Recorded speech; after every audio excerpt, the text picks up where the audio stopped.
I have an updated story that's been bothering me. My brother recently proposed to my fiancée, who used to be his ex, right in front of my entire family, and honestly, I'm really upset about it. To give you some background, I'm 28, my brother Mark is 26, and Jen, who is 26, is my fiancée. She and Mark briefly dated about a year ago, back in August 2022. Their relationship was short-lived, lasting only a month before Mark ended it. He told her he wasn't ready for anything serious and got bored of the relationship. At that time, I was living in a different state, so I didn't know Mark was even seeing someone, and I definitely didn't know who Jen was until I met her. Jen and I first crossed paths at a bar when I moved back in October, and we immediately hit it off. She quickly became someone I couldn't stop thinking about, beautiful, intelligent, and everything I wanted in a partner. We saw each other a few more times before deciding to make things official. By December, I was ready to introduce her to my family, and I casually brought her up. My family knew I was in a relationship, but I kept things private until I knew we were serious enough for them to meet her.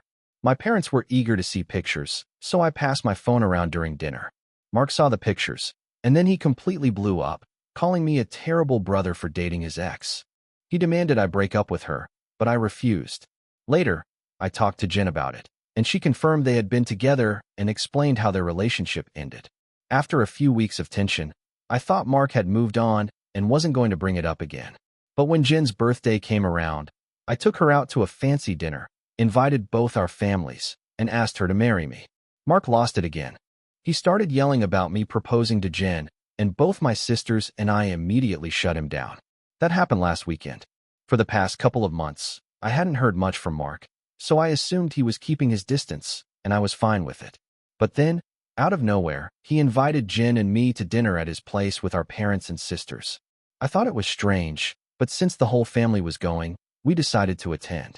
The dinner was simple, nothing fancy, and after we finished eating, we moved to the living room for a chat. About 30 minutes into the conversation, Mark stood up and said he had an announcement. He went on to say how happy he was to have the family together for his big moment, then dropped to one knee and pulled out a cheap ring, asking Jen to marry him. Jen was shocked and uncomfortable, demanding he put the ring away and get up. My dad tried to intervene, but I reached Mark first and punched him. I don't remember exactly what he said, but I know he was trying to show me that Jen wasn't really into me and just wanted revenge on him. Before it escalated further, my parents quickly got me out of there, promising they'd deal with Mark. It's been a few days since that happened, and I'm still really angry. I'm worried that Jen might have second thoughts about marrying me because of this. Edit. I appreciate everyone who's commented. I've read through the responses between last night and this morning, and many valid points were made. There's no update yet. I've only spoken to Jen and my little sister since then. I want to clear up a few things from the comments. Jen and I are newly engaged, and while it happened quickly, we both feel that we are in this for the long haul. I'm sure about her. When we met, I was the one who approached her, not the other way around. I'm not sure if she knew about Mark and me being brothers at the time, but after I found out they had dated, I asked her about it, and she had no idea. I have no reason to doubt her. However, I will admit Mark's overreaction is concerning. I had no idea Mark and Jen had dated when I met her. Mark and I aren't close at all anymore. We used to be, but over the years, we've grown apart, and now we only talk on special occasions. Jen knew about my family, but I hadn't introduced her to them yet. When she met Mark, I didn't get the feeling there were any lingering feelings between them, and she wasn't overly affectionate with him. From what I was told, their relationship only lasted a month. I didn't think I needed Mark's approval to propose to Jen, but looking back, maybe that wasn't the right approach. That's where things stand right now. I'm planning to talk to Mark this weekend to figure out what's going on and clear the air. I've realized I didn't ask him for his side of things before, which was a mistake on my part. If anything significant comes up, I'll update. Update 1. First off, thank you to everyone for reading and commenting. I've been busy over the weekend, so I haven't replied to many comments yet, but I've edited in responses to the most common questions. Now for the update. I called Mark and asked if he could meet with me to talk. I told him I would prefer Jen to be there as well, but it was up to him. He agreed to speak with both of us and showed up at my place around noon today. It was a little awkward at first, but I eventually started the conversation. I apologized for not letting him know I was going to propose to Jen and for hitting him. He said it was fine, but he appreciated the apology. I told him what Jen had said about their relationship and breakup, and I asked him to confirm whether it was true. I made it clear that his reaction seemed extreme and that I wanted to understand if I had misunderstood the situation. He confirmed that they dated briefly, and he ended it because he lost interest. Jen then asked if he was acting out because he still had feelings for her or regretted ending things. Mark eventually admitted that he thought Jen looked even more attractive than before, but assured me there were no lingering feelings or regrets. He explained that he didn't like the idea of me dating someone he had been with, even though their relationship was short-lived. As a brother, he felt it was wrong for me to pursue things with his ex. I reminded him that I had no idea they had dated, so it wasn't like I intentionally pursued her with that knowledge. He dismissed my explanation, saying it didn't matter and that I should have ended things with Jen. He was insistent that if the roles were reversed, he would have done the same thing, which I'm not so sure about. I then asked why he proposed to Jen if he had no feelings left for her. He explained that he was talking to one of his friends, who was also around when Mark and Jen were dating, and that the friend planted the idea in Mark's head that maybe Jen had known all along that we were brothers and was dating me to get back at him. The friend suggested they test this theory by Mark proposing and seeing if Jen would dump me to get back with him. Jen asked him why he thought she was still hung up on him, and he said he heard she had been asking about him after their breakup and had been frequenting places they used to visit together. To Mark, this seemed like a valid assumption. When Jen showed up with me, it confirmed his suspicion. Jen explained that she only asked about him once after they broke up and had been going to those places with friends before we started dating. She also told him she was offended by the idea that she would purposely pursue me just to get back at him. Mark gave her a half-hearted apology, but maintained that she should try to see things from his perspective. He asked her again if she truly didn't know we were brothers, and Jen assured him that she didn't notice the resemblance until we were in the same room together, and we didn't act alike at all. Mark accepted this, and that was the end of their conversation. Before he left, Mark told me I could take back his invitation to the wedding because he couldn't support our relationship knowing he had once dated Jen. I told him not to worry about it because, frankly, he was probably going to be uninvited anyway. After our conversation, I felt a bit better, though I'm still upset. My parents aren't happy with my decision to uninvite Mark, but they understand that it was a mutual decision and might be for the best. My sisters agreed with me, saying they didn't blame me for not wanting him at the wedding, and that he didn't have a legitimate reason to act the way he did. At this point, I've decided to limit contact with Mark, and I don't expect him to reach out anytime soon. I want to thank everyone again for reading and offering advice. If anything else significant happens, I'll update you. Comments where OP has replied, "Why didn't Jen know about your family? We didn't talk much about my family early in our relationship. I moved away to distance myself from them, especially my parents. I started reconnecting with them after my sister asked me to, which is when I decided to move back home. I've been honest with Jen about not being close to my family, and she was okay with it considering the situation." Update 2. I know it's been a while since I last posted, but I wanted to share some updates. Things have been relatively quiet with Mark since our last talk. We haven't called each other, and our only interactions have been at family gatherings. However, my mom is still upset about Mark being uninvited to the wedding. It all started at my younger sister Sophie's birthday party. During the party, Sophie's boyfriend proposed to her, and we were talking about wedding plans. Sophie mentioned her ideas for her wedding and then casually said something like, "I know Mark's banned from your wedding, but you won't care if he comes to mine, right?" I laughed it off and told her I wouldn't get upset about her guest list. But my mom gave me a strange look and asked if Mark was still not invited to my wedding. I told her yes, and she got frustrated, saying she thought I was joking and that I was being unreasonable to exclude him. She accused me of holding a grudge and being petty.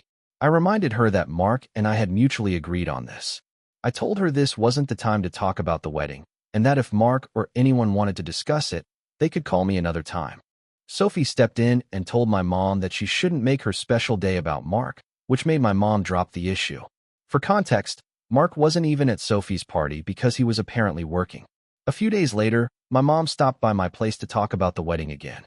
She asked why I was so adamant about not inviting Mark and told me I shouldn't let my insecurity about their past relationship dictate my decisions. I told her that Mark and I had agreed on this and that if he had an issue, he could bring it up with me. We argued, and she threatened not to come if Mark wasn't invited, saying I was pushing her away by excluding her son. I told her if that's how she felt, then she could throw her invite away because I wasn't going to beg her to come. She asked if I was okay with her not coming, and I told her it wouldn't be the first time she missed one of my events because of Mark. She got upset, accused me of throwing her past mistakes in her face, and stormed out. Since then, I've been getting messages and calls from my mom and some other relatives telling me I'm wrong and urging me to invite Mark to keep the peace. Jen's also been getting messages from my mom asking her to talk to me and convince me to change my mind, but as far as I know, she hasn't been responding. Most of my mom's side of the family is supporting her and not attending, while my dad's side is still coming, as well as Jen's family. My sisters are still coming too. I spoke to Mark about the situation, asking if he had an issue with not being invited. He said he had uninvited himself in the first place and didn't understand why everyone was making such a big deal. He told me to leave him out of the conflict and said he'd tell my mom the same thing. Currently, I'm still keeping a low contact with my mom, although things are okay with my dad. I'm still undecided about whether to re-invite my mom and her side of the family if they change their minds about the boycott, but I've told my dad that the chances are slim and he understands. In the meantime, Jen and I have started looking into downsizing the venue because the guest list has become much smaller. Update 3. My mom is uninvited from the wedding indefinitely. About 2 weeks after she made the decision to skip it, she came by to clear the air and talk things through. We agreed to sit down with her and invited her in for dinner. Jen made her a plate of food, and I asked her if she was still planning on not attending the wedding. She admitted that, although she wanted to come, she couldn't get past the fact that I refused to invite Mark over a simple mistake. I reminded her that Mark's simple mistake was proposing to my fiancée while I was sitting just a few feet away from him. She dismissed it, claiming it was just a joke. Jen then asked why she wanted to talk if her stance on Mark coming to the wedding was unchanged.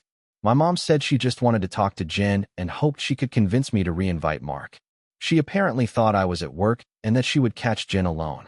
Jen calmly told her that she understood her point of view but wouldn't have this conversation without me present, since it was about my brother. That comment led to my mom calling Jen spineless and accusing her of not being able to think for herself. This sparked a heated argument between the three of us until Jen told her to leave. My mom, still furious, followed Jen to the door, yelling about how we were tearing the family apart. As Jen was unlocking the door to let my mom out, she grabbed Jen by the hair, pulling her to the ground while still screaming at her. She hit Jen and tried to scratch her face. I pulled my mom off of Jen and threw her out of the house. My mom banged on the door for several minutes as I checked to make sure Jen was okay. Once I knew Jen was all right, I texted my mom telling her not to contact us again because we'd be cutting her out of our lives. I also called my dad and sisters to tell them what happened. My dad was surprised and tried to make excuses, saying my mom had been stressed about everything, but my sisters weren't as forgiving. They said they knew my mom would snap eventually, as she'd always had erratic behavior. They came over to check on Jen, and thankfully, she's doing fine. My mom is now blocked on all platforms unless Jen decides otherwise. At this point, I don't know what to do next. Jen doesn't want to go to the police because she'd feel guilty about having my mom arrested, but my sisters and I believe she should at least document everything with them for future reference. Comments where OP has replied. A lot of this could have been avoided if Mark had taken responsibility and spoken to my mom directly. But honestly, I don't think he understands what accountability is. I don't think anything I say will convince him that all of this, my mom's actions, her behavior, has been rooted in selfishness and revolves around him. Jen and I's discussion. After reading some of the comments and having a long conversation about what happened, Jen agreed that even though she doesn't want to press charges, it would be a good idea to have everything documented with the police. We're also planning to have a discussion with my dad about getting my mom back into therapy or some kind of treatment for her behavior. Of course, we are moving forward with the plan of cutting contact. Clarification. I've seen some questions about my relationship with my mom and why I wasn't open with Jen about it from the start. So here's some background. Mark was always my mom's golden child. He was her baby boy, and she never tried to hide it. She spent way more time with him than with me or my sisters, and she always made sure he had special treatment. While we stayed with sitters, Mark would go out shopping with her, getting his favorite toys and expensive clothes, while we'd get thrifted things or shared hand-me-downs. If we ever received gifts, they were for all of us to share, but Mark's gifts were always his alone, and we were told not to touch them. If Mark messed up, I'd get punished for not being a good role model and showing him the right way to behave. For example, when Mark went through a phase of breaking his toys, I was the one who got punished because, according to my mom, I had taught him to behave that way. When Mark was 8, he got in trouble at school for trying to push another kid down the stairs. I was punished with a 2-week grounding and forced to apologize to the kid because I was supposedly a bad influence on him. When I turned 13, I pushed for an allowance, and my parents agreed on the condition that I did chores like mowing the lawn, taking out the trash, and raking leaves. I received about $25 a week to start saving money. Seeing that I was getting money, Mark begged my parents to give him an allowance too. Instead of making him do chores, my parents gave him $10 of my weekly allowance. Mark never touched the chores, and whenever I asked him to help out, he would tell me it wasn't his job and that he didn't need to bother. It was around this time that I started distancing myself from him. By the time I entered high school, our interactions were limited to when we needed small favors or when we absolutely had to talk. When I turned 17, I got my first job because I wanted to buy my own car and keep the money my parents couldn't force me to give to Mark. My oldest sister, Maggie, helped me open a bank account and showed me how to budget and save. I bought my first car at 18 after all my hard work. When Mark got his license, my parents asked me to let him use my car for extra practice. I reluctantly agreed, and for a while, the arrangement worked. Mark would use the car when I didn't need it and help maintain it. When he started asking for his own car, my mom came to me and asked me to give him mine since he needed it more. I refused, but she threatened to kick me out if I didn't comply. That night, we fought, and in the end, she made me sign over my car to Mark. Since I had nowhere else to go, I gave in and signed it over.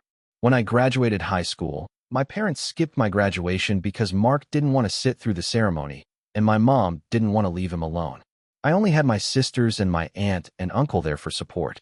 They took me out afterward, but we had to cut it short because my mom had made dinner for me. Unfortunately, she mixed shrimp and chicken on the same plate, and since I'm allergic to shellfish, I couldn't eat it. In my first year after high school, I worked 2 jobs to buy another car, and by the start of the new school year, I moved away to college and cut contact with my family. My mom tried reaching out through social media and through Sophie for a few months, but I didn't respond. I told Sophie she would be cut off too if she kept trying. When my mom couldn't get through to me, she started contacting my older sister Charlotte, Maggie, and even Mark, until I threatened to file a restraining order for harassment. That scared my mom off, and the only thing I received from her were holiday texts. When I moved back, Charlotte told me they had been seeing a family therapist at her request, and my parents wanted to apologize for their treatment of us. I was hesitant but agreed as long as they were genuine. The reconciliation process started when I moved back home, but even then, it took a lot for me to begin letting them back into my life. When I met Jen, I wasn't sure where my relationship with her or with my parents was going. I didn't want to mention my family because I was ready to cut contact again if things went sideways. Jen was understanding and didn't press the issue. I hope this sheds some light on some of the questions people have been asking. Comments where OP has replied. As for why I didn't insist on reimbursement for the car, it wasn't a battle I felt worth fighting. By then, the damage had already been done. It's hard for me to even believe that Mark was the favorite. There wasn't anything special about him. He wasn't a miracle baby or the result of any major family struggles. My parents simply decided to love him more than us. I used to make excuses for them, but over time, I had to face the fact that they were just 2 people who shouldn't have had kids. Update 4. First off, I want to thank everyone who's taken the time to offer advice and send kind messages. Jen and I have read the comments together, and we appreciate everything. To answer the most common question about why I chose to reconnect after everything, the short answer is that I would do anything for my sisters. Charlotte wanted the entire family to be there for the birth of her first child and asked for help while she adjusted. She didn't want aunts and uncles who only showed up for birthdays and holidays. She was never the type to ask for much growing up, so when she asked if I would try for her, I agreed because it would make her happy. Part of me also hoped maybe they'd changed. I don't regret trying to reconcile, though. My parents are still terrible, but I met the love of my life, so I call it a win. A few people asked for an update, so here it is. We filed a report with the police, and even though Jen doesn't want to pursue anything, the police made it clear that it's not up to us to decide if it goes further. They kept our preference in mind, though. We provided solid evidence of the assault, including pictures of Jin's face and texts between my mom and dad about what happened. The police advised us to document and report any future incidents with my mom in case anything else happens. Considering where we live, I doubt anything will come of it, but at least we have it on record. After everything, I received about 100 angry text messages, mostly from my family, saying they had at least spoken to my mom about the incident. My mom tried to confront me after work, screaming at me about how I was trying to ruin her life. She kept calling me a terrible son for trying to get her arrested over a small misunderstanding, and she couldn't understand what she had done to deserve this punishment. I told her that if she didn't want to be in legal trouble, she shouldn't have hit Jin. She then demanded that I tell the police to forget the report, which I refused to do. I reminded her exactly what the officer had said. It was out of my hands. My mom threw a tantrum in the parking lot, hitting me a few times in the chest and arm, before security intervened and dragged her away. I had to explain everything to my boss, who, thankfully, understood after I explained the situation. When I got home, I told Jin what had happened. She was upset and asked that we talk about the plan for dealing with my family moving forward. After a long discussion, we decided to take the advice we had read and go completely no contact with my family, except for my sisters. We agreed that having them in our lives was only adding unnecessary stress, and we're not even married yet.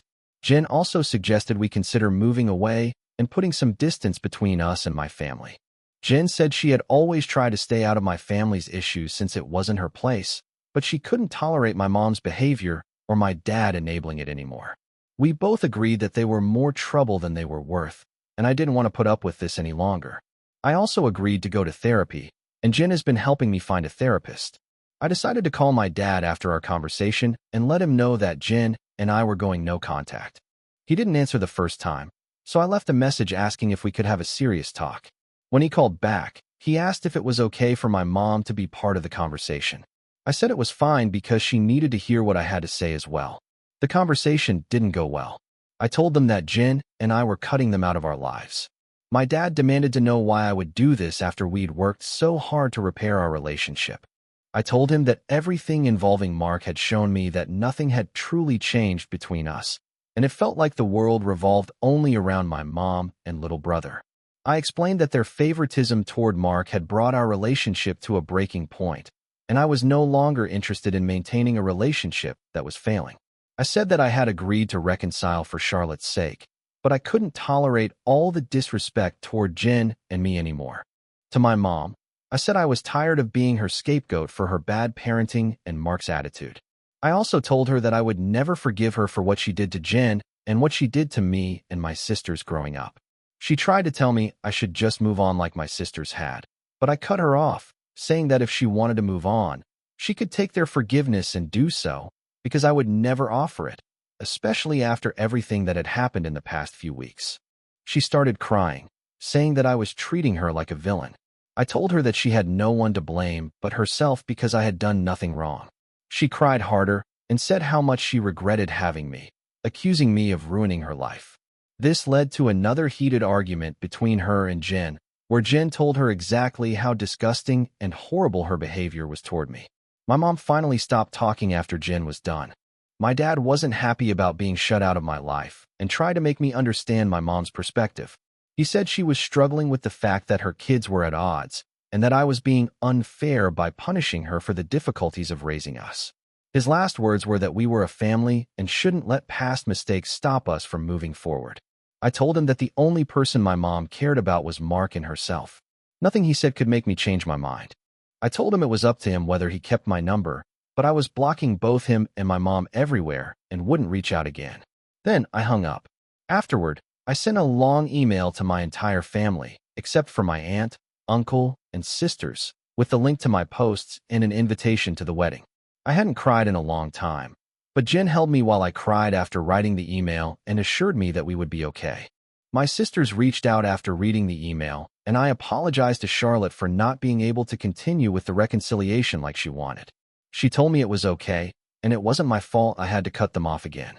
The response from my family has been mixed.